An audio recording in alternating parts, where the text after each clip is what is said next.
মাধ্যমিক পরীক্ষার আগের দিন ঘুম আসেনি আমার।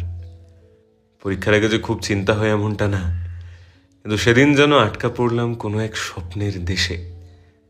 বেরোনোর রাস্তা পেলাম না কোনো। জীবনে এত বড় পরীক্ষা এর আগে দিইনি।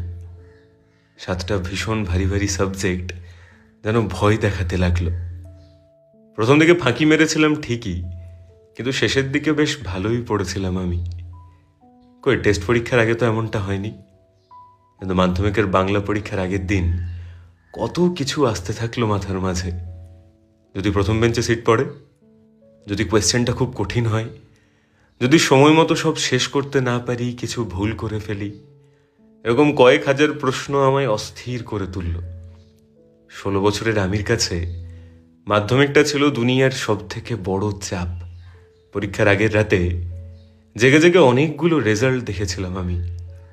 একটা রেজাল্টে আমি খুব বড় হয়ে গেছিলাম, কিন্তু মাধ্যমিক পরীক্ষার আগের রাতে জেগে থাকা, ভয়ে কুঁকড়ে যাওয়া সেই ছোট্ট আমিটা আর কখনো ফিরে এলো না।